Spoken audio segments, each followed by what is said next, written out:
Hello to everyone, again welcome on my YouTube channel तेरा मेरा maths. तो आप सभी का स्वागत है फिर से इस मैथ की सीरीज़ में, जिसमें अगर कोई भी स्टूडेंट टीजीटी, पीजीटी, केवीएस या एनवीएस के लिए मैथ सेक्शन को तैयार कर रहा है तो उसके लिए बिल्कुल ही मतलब का ये चैनल है। ठीक है, सारा कंटेंट आपके मतलब का है। अगर आप क्लास 11th या क्लास 12th के स्टूडेंट हो तब भी ये आपको काफ़ी कुछ सिखा के ही जाएगा, क्योंकि सारा कंटेंट जो भी है वो 11th 12th क्लासेस का ही है इसमें।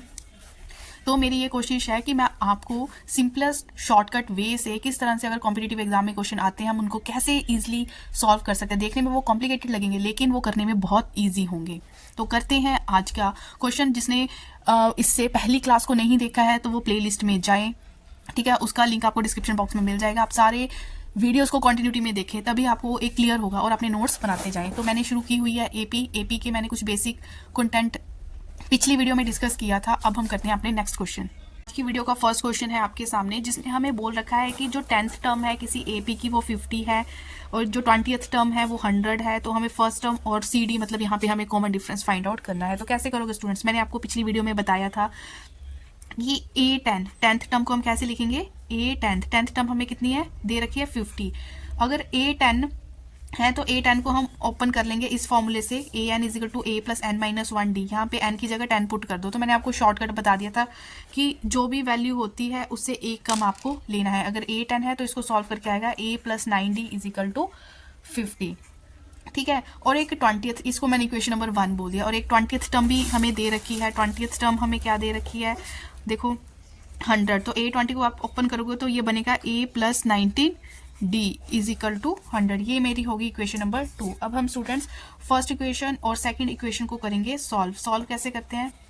चलो, बड़े वाली को आप ऊपर रख लो, छोटे वाली इक्वेशन को आप रख लो नीचे।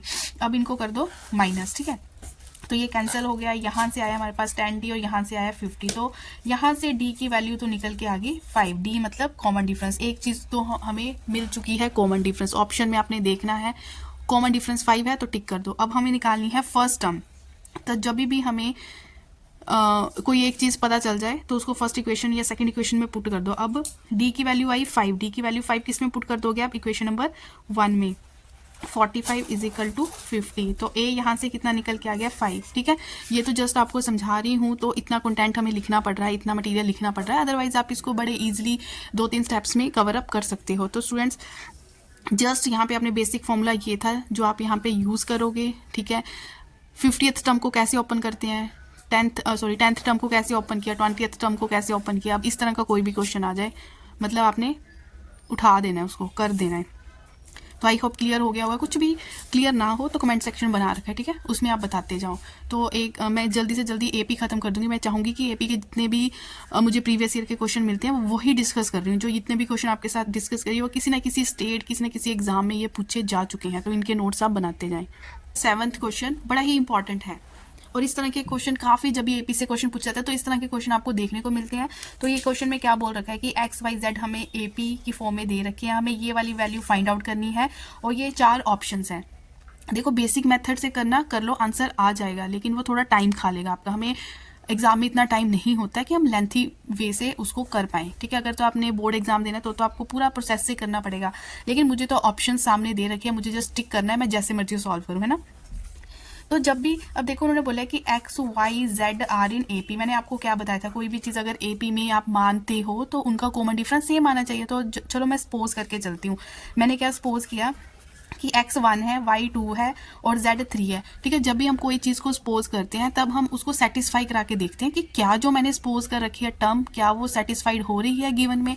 ठीक है, सेटिस्फाई कब होती है? जब वो हमें रिजल्ट 0 दे। जब मैं 1 2 3 XYZ की जगह 1 2 3 इस गिवन वाले में पुट करूँगी तो देखो 0 बन रहा है। x की जगह किया 1, y की जगह किया 2, z की जगह किया 3, y की जगह हमने किया 2, z की जगह किया 3। ये देखो, ये 3 माइनस 3 0, ये 0 बन रहा है ना, ये बन गया 3 माइनस 3 ये बन गया 5 माइनस 1। तो 0 मल्टीप्लाई 4 कितना आ गया 0। इट मीन्स, सॉरी आंसर नहीं है, इट मीन जो हमने सपोजिशन की है कि x को 1 मानना है, y को 2 मानना है, z को 3 मानना है, वो हमारा बिल्कुल सही है। अब आपने क्या करना है, यही XYZ को मतलब ये वैल्यू आप फर्स्ट वाले ऑप्शन में पुट करके देखो।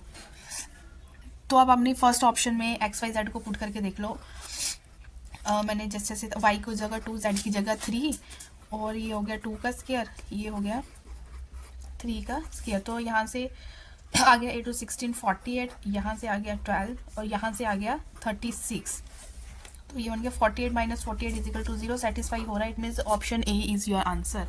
ठीक है, बिल्कुल ही सिंपल होता है। वैल्यूज़ को आपने सपोज करना है, सपोज करने के बाद उसको सेटिस्फाई करवा के देखना है कि वो कहाँ पे जाकर ज़ीरो हो रहा है। ठीक है, तो सबसे पहले तो मैंने एक्स वाई जेड कोई भी नंबर ले लो, चाहे इसको 1 2 3 मान लो, चाहे 2 3 4 मान लो, 4 3, जो मर्जी मान लो, लेकिन कॉमन डिफरेंस सेम होना चाहिए, तभी एपी बनेगी। सबसे पहले स्टार्टिंग के लेक्चर में मैंने आपको एपी कैसे बनती है वही बताया था। ठीक है, फिर जो आपने सपोज किया वैल्यूज जिस ऑप्शन में जाके वो उसको जीरो बना रही है वो आपका फाइनल आंसर होगा। समझ आ गया? तो अब इस तरह का कोई भी क्वेश्चन दिखे डरना नहीं है, कर देना है। मेथड क्या है? सपोजिशन। अब करती हूँ नेक्स्ट क्वेश्चन। तो स्टूडेंट्स, अगर आपको लग रहा है कि ये चैनल पे जो वीडियोस है वो आपके मतलब की और आपको कंटिन्यूटी में वो वीडियोस मिलती रहे, तो जल्दी से कर ले चैनल को सब्सक्राइब, नोटिफिकेशन के लिए बेल आइकन को कर ले प्रेस। ठीक है, अच्छे कंटेंट लगा, ठीक है, तो वीडियो को लाइक करना ना भूलें।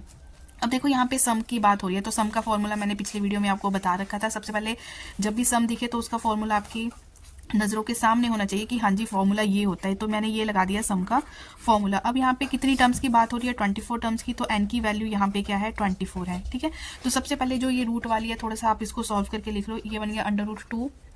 ठीक है स्टूडेंट्स, और ये बन गया 2 √2 कैसे बन गया? 3 √2, 4 √2 और ऐसे ये सीक्वेंस सीरीज चलती रहेगी। ठीक है, तो ये एपी बन रही है क्योंकि इसका कॉमन डिफरेंस कितना आ रहा है? डी कितना आ रहा है? डी कैसे निकालते हैं? Second term minus first term. तो ये कितना आ गया? √2। तो मेरे पास एन भी है, मेरे पास डी की वैल्यू भी है, तो यहाँ पे पुट कर दो, आंसर आ गया। ठीक है, तो सॉल्व करके ये आ जाएगा। तो स्टूडेंट जल्दी से आप इसको सॉल्व करके देखो जी। ये फॉर्मूले में मैंने सारी वैल्यूज पुट आउट की। ठीक है, तो ये कैंसिल हो गया, यहाँ से बन गया 12। दोनों में √2 था तो √2 को हमने ले लिया कॉमन, अंदर बचा 2 + 23, तो वो हो गया 25। इसको किया मल्टीप्लाई, आंसर हमारे सामने। तो जस्ट आपको क्या पता होना चाहिए? फॉर्मूले पता होने चाहिए। तो एपी तो मुझे बहुत इंटरेस्टिंग लगती है क्योंकि इसके जस्ट फॉर्मूले माइंड में रखो तो क्वेश्चन देखो इतने फ्लो से होते जाते हैं और बिल्कुल भी टाइम इन क्वेश्चंस को करने में जो टाइम है ना वो बिल्कुल भी वेस्ट नहीं होता है। तो जिस तरह से एनवीएस की बीएस की जो नोटिफिकेशन निकल चुकी है, जो भी इंटरेस्टेड स्टूडेंट की तैयारी कर रहे हैं उनके लिए तो आई थिंक मेरे चैनल का जो मटेरियल है वो आपको बहुत हेल्पफुल करेगा। बहुत सारी वीडियोस आपको मेरे इस चैनल पे मिलेगी जो ट्रिक बेस्ड क्वेश्चंस है, प्रीवियस ईयर के क्वेश्चंस है।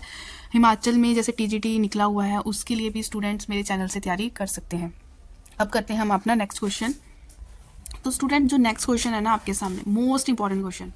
ठीक है, कहीं ना कहीं ये क्वेश्चन आपको देखने को मिला ही होगा। अगर आपने ये क्वेश्चन कर लिया तो इसके जैसे काफ़ी क्वेश्चन आप इजीली, जो मैं आपको ट्रिक आपके साथ डिस्कस करने वाली हूँ, आप उससे कर सकते हो।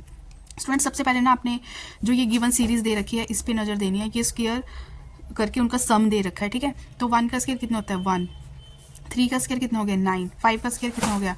25। ऐसी सो ऑन ये चलता जाएगा। ठीक है, इतना देखा हमने, थोड़ा इसको सॉल्व करके लिख लिया। उसके बाद आपने वही सपोजिशन मेथड करना है। आपने क्या मानना है कि पुट ऑप्शंस की हेल्प लेनी है। ठीक है, यहाँ पे एन को क्या मान के चलना है? एन को मैंने माना 1। जब एन मेरे पास 1 आया तो पहले कोई भी ऑप्शन आप उठा लो। ठीक है, पहली ऑप्शन से हम देखते हैं। एन को मैंने 1 मान के चलती हूँ यहाँ पे, तो यहाँ से मेरा आ गया 4 - 1 3। तो ये सॉल्व करके कितना आ गया? 1। अगर मैं एन को 2 पुट करूँ फर्स्ट ही ऑप्शन में, आपने 2 वैल्यू पुट करके देख लेनी है। तो अगर मैं 2 पुट करूँ तो यहाँ से आएगा 2/3, 16 - 1 15, 3 1 5, यहाँ से आ गया 10। ठीक है, अगर तीसरी करके देखनी है तो करके देख लो, कोई इशू नहीं। तो फर्स्ट ऑप्शन में अभी मैं काम कर रही हूँ, तो मैंने एन को 3 पुट किया, तो 3/3 1, तो ये आ गया 4, 3 का स्क्वायर 9 - 1 30, यहाँ से आ गया 35। ऐसे ही आप सो ऑन और भी वैल्यूज़ पुट कर सकते हो, लेकिन इतना पेपर में टाइम नहीं होता, सो टाइम वेस्ट नहीं करना है हमने। तो हमने क्या देखा? अब देखो जो ये मैंने सॉल्व की थी, देखो सबसे पहली वैल्यू कितनी है? n1 करने पे 1। ठीक है जी, 1 आ गई। ठीक है, फिर जब मैंने फर्स्ट वैल्यू और सेकंड वैल्यू को ऐड किया, कितना बना? 10। हाँ जी, वो मेरे पास 10 भी बन रहा है। ठीक है, अब यहाँ से कितना सॉल्व, अब इस 10 को जब मैंने थर्ड वैल्यू में ऐड किया तो कितना बना? 25 + 10 35 बन रही है। अगर इस तरह से ये बनती जाए ना, इट मीन्स वो ऑप्शन आपकी बिल्कुल सही है। तो option A is your answer. और एक क्वेश्चन लूँगी ताकि आपको अच्छे से क्लियर हो जाए। हमें क्या करना है, यहाँ पे एन की वैल्यूज ऑप्शन में पुट करनी है, 1 2 3 जितनी पुट करनी है करके देख लो। तो जो सॉल्व करके आएगा ना, इस चीज़ को आपने किसके साथ कंपेयर करके देखना? अपनी गिवन सीरीज के साथ। ठीक है, आपने देखना फर्स्ट वैल्यू सेम आनी चाहिए जितना n = 1 होता है। अब आपने पहली 2 वैल्यूज़ को ऐड करना है। जब 2 वैल्यूज़ ऐड की तो 2 को ऐड करके आंसर कितना आना चाहिए? एंड 2 के बराबर। जब 3 को ऐड करोगे आंसर कितना आना चाहिए, इसके बराबर 35। तो इसको ऐड करके देख लो 35 आ रहा है, ठीक है। तो मतलब ये हमें n इजिकल टू 1 करके वैल्यू दे रहा है। 2 वैल्यूज़ को ऐड करोगे तो n इजिकल टू 2 पे वैल्यू मैच होनी चाहिए। 3 वैल्यूज़ को ऐड करोगे तो n इजिकल टू 3 के साथ वो वैल्यू मैच होनी चाहिए। जो ऑप्शन इन वैल्यूज़ को मैच कर दे वो हमारा final answer. Most important trick, most important question, note down कर लो, नोट्स बनाते जाओ। कुछ भी नहीं समझ आ रहा है कमेंट सेक्शन में अपनी क्वेरी बताओ मुझे, ताकि मैं उसको अगले दिन आपके साथ वो क्वेरी को डिस्कस कर सकूँ, ठीक है। तो इसी के रिगार्डिंग एक मैं आपको क्वेश्चन होमवर्क के लिए दे देती हूँ। जो भी सीरियसली पढ़ रहा है वो इसे सॉल्व करे और मुझे अपना आंसर बताए। तो स्टूडेंट ये 10th क्वेश्चन मैंने आपके सामने लिख दिया है। जिसने 9th समझ लिया वो इजीली 10th भी कर देगा, ठीक है। और जो भी आपका आंसर होगा, आंसर वो कि option A B C D में से कौन सी ऑप्शन है वो आप मुझे बता सकते हो, ठीक है, सॉल्व करके। तो नेक्स्ट वीडियो में मैं आपको इसका फाइनल आंसर बता दूंगी। आई होप आपको सारा कंटेंट समझ में आ रहा होगा।